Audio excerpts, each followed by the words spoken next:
Olá pessoal, tudo bom? Hoje nessa videoaula nós vamos falar um pouco sobre desmossomos, junções de oclusão, junções de adesão. Lembrou? Então nós vamos conversar sobre as especializações da membrana plasmática.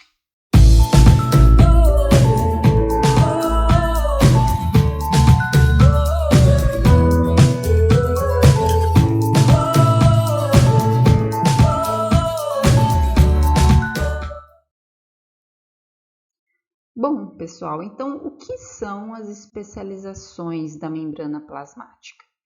Essas especializações nada mais são do que alterações, modificações da membrana plasmática da célula que está diretamente ligado, com o local e com principalmente a função que essa célula exerce no nosso corpo. A gente sabe que a célula que nós encontramos revestindo o trato gastrointestinal, ela tem função e características distintas quando a gente compara com uma célula, por exemplo, que está na nossa epiderme.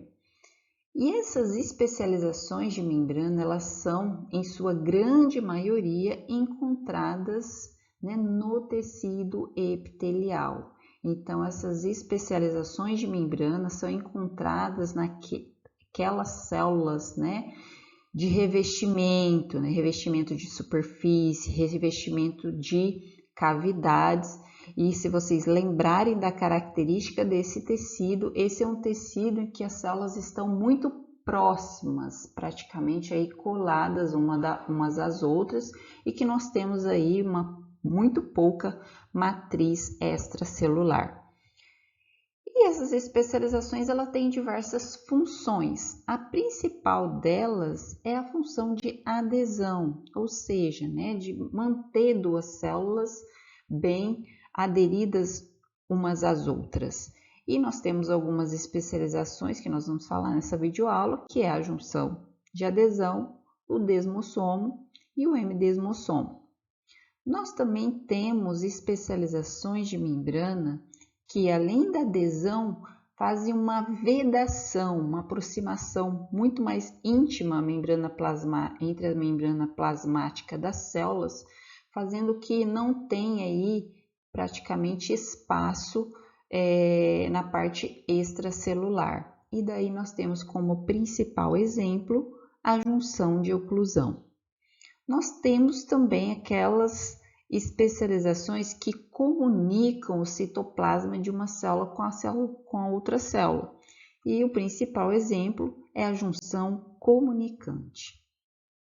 Nós temos aquelas especializações que têm a função de aumentar a superfície de contato. Principalmente nós encontramos essas especializações em células que têm a função de absorver substâncias.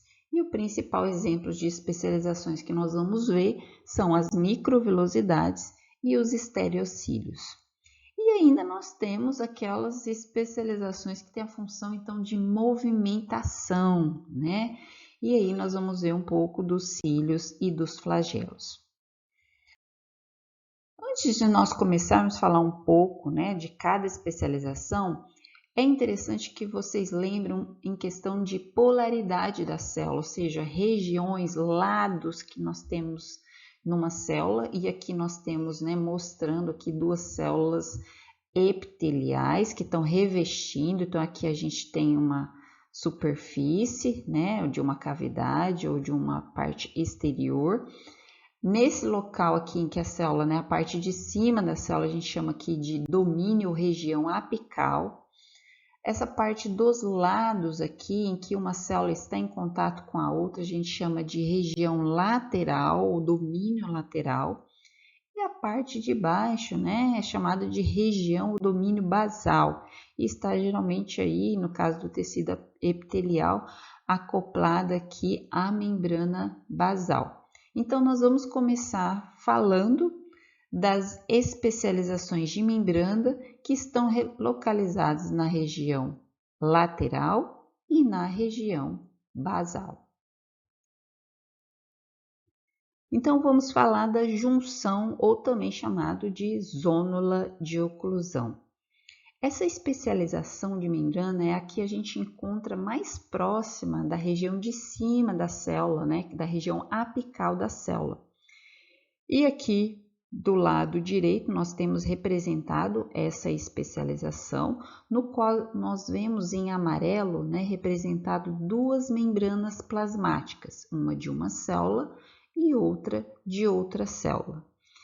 Em roxinho, essas esferas que vocês veem nessa figura está representando duas classes de proteína que são responsáveis então por essa junção de oclusão, que são as ocludinas e as claudinas.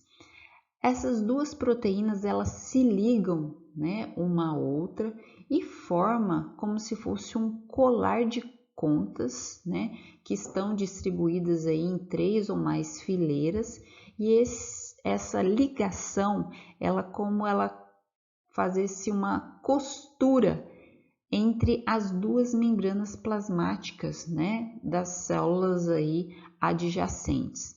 Então, nessa junção de oclusão, vocês percebem que o espaço intercelular, né, o espaço extra, né, entre uma célula e outra, ele é basicamente ocluído, né?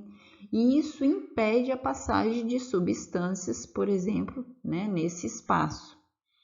Então, além de causar a adesão entre células, essa junção também serve como, né, tem a função de vedação do espaço intercelular. Esse tipo de junção, por exemplo, é encontrado na barreira hematoencefálica, que é aquela barreira que impede, né, substâncias diversas de estarem entrando ou saindo do sistema nervoso central. É um mecanismo aí de defesa. Então, essa junção nós encontramos nas células endoteliais, né, dos vasos sanguíneos que estão lá no sistema nervoso central. Outra especialização é a junção ou zônula de adesão. Ela fica logo abaixo da junção de oclusão. E aqui nós temos aqui várias proteínas da classe das cadeirinas que se unem através, né, de outras proteínas, no caso aqui a placoglobina, a catenina, a alfa-actinina e a vinculina. Essas proteínas aqui unem as cadeirinas, que nós representamos aqui em azul, com os feixes filamentos de actina, que aqui nós representamos aqui em rosinha. Então, vocês veem que na figura nós temos duas membranas plasmáticas de células distintas. Aqui no meio nós temos o espaço intercelular e nós temos as cadeirinas, né, ligando uma à outra e se ligando aos feixes de actina. Então, percebo aqui que, ao contrário da zônula de oclusão, nós não temos aqui uma oclusão total do espaço intercelular. Então, a principal função dessa zona ela é principalmente encontrada, né, em células, né, principalmente aí células epiteliais, e tem a função de adesão entre as células. Aqui nós temos os desmossomos, né? Os desmossomos também são estruturas que nós encontramos na região lateral da célula, estão localizados logo abaixo da junção de adesão e eles têm outros nomes, também são conhecidos como máculas de adesão ou máculas aderentes. Eles servem como uniões puntiformes, né? Eles atuam como se fossem uniões puntiformes entre as células epiteliais, né, que estão aí adjacentes umas às outras. E formam, né, o pessoal fala que formam como se fosse um rebite entre as células, né? A estrutura dos desmossomos, ela é caracterizada também pela presença de proteínas da classe cadeirina, exemplificado aqui por essas estruturas azuis, né, ligando aí a membrana plasmática de uma célula com de outra célula. Percebam que aqui também, como na junção de adesão, não há a oclusão do espaço intercelular, como ocorre na junção de oclusão. A estrutura são essas proteínas da classe cadeirina que estão ligadas a uma outra estrutura que a gente chama de placa discoidal, que nada mais é do que uma placa proteica. E essa placa proteica, ela se liga a outros tipos de filamentos, que são os filamentos intermediários de actina. Então, percebam que, os desmossomos diferem das junções de adesão, principalmente pela presença dessa placa discoidal e pela presença de filamentos diferentes. Na junção de adesão, nós temos os filamentos de actina. Aqui nos desmossomos, nós temos os filamentos intermediários de queratina. Então, percebam que aqui nós temos uma estrutura a mais, só que devido a essa estrutura mais robusta, ele permite uma resistência mecânica maior. Tanto que células que estão expostas a uma maior tensão, e também a estiramento, elas possuem um maior número de desmossomos. Como exemplo, nós temos as células epiteliais da bexiga, que possuem aí um grande número de desmossomos. E nós temos os M-desmossomos. Como o próprio nome já sugere, M vem de metade, então é um desmossomo pela metade. Só que o M-desmossomos, nós encontramos ele não na região lateral, mas sim na região basal da célula, então embaixo da célula epitelial. E tem a função, então, de conectar a base da célula com uma outra estrutura que nós encontramos aí, no tecido epitelial, logo abaixo dele, que é a lâmina basal. Então, vejam aqui que nós temos a placa discoidal, nós temos os filamentos intermediários de queratina e aqui nós temos proteínas, que no caso aqui não são proteínas cadeirinas, mas sim proteínas da classe integrina, que se ligam, à laminina. Então, a laminina ela é responsável por fazer a ligação do M-desmossomo às fibras de colágeno tipo 4 que nós encontramos na lâmina basal. Então, nós temos laminina e colágeno do tipo 4 como componentes da matriz extracelular, componentes da lâmina basal, e a integrina ligando então a esses componentes, e formando então essa estrutura chamada de M-desmossomos. Junção comunicante, Então voltamos para a região lateral da célula. Essas junções ela tem também o nome de junções gap. E nada mais são do que canaizinhos que comunicam o citoplasma de uma célula com de outra célula. E eles são formados por dois conexos. Percebam que em amarelinho nós temos a estrutura de duas membranas plasmáticas de células diferentes. E aqui nós temos esses canaizinhos azuis. Formando cada canalzinho, nós temos duas estruturas. Cada estrutura dessa nós chamamos de conexon. Então, nós temos dois conexos formando esse canalzinho. Cada conexon desse, ele é formado por três proteínas que nós chamamos de conexinas. Então, essas conexinas, essas proteínas, elas se organizam de forma que ela permite a formação de um canal no meio, dessa estrutura, formando então um canal de comunicação entre uma célula e outra. E como eu já falei, a função dessa junção é de comunicação entre duas células. E aqui uma imagem que nós conseguimos integrar aí todas essas especializações da região lateral e da região basal, mostrando aqui em cima então, mais próximo ao ápice da região apical da célula, as junções de oclusão, que além de aderir, causa a vedação do espaço intercelular. Nós temos as junções aderente, logo abaixo, e os desmossomos, sendo que a junção aderente se diferencia dos desmossomos porque a junção aderente não tem a placa discoidal. A junção aderente ela possui as caderinas ligadas a filamentos de actina. Já os desmossomos, as caderinas se ligam à placa discoidal e se ligam a filamentos intermediários. E aqui nós temos abaixo as junções comunicantes e os M-desmossomos na região basal, fazendo a ligação então com a lâmina basal. E agora nós vamos falar então um pouco das especializações que ficam na região, né, de cima, apical da célula. E o primeiro que nós vamos falar são os microvílulos. Essas estruturas muito famosas, que nada mais são do que expansão do citoplasma aí, né, que é recoberto por membrana.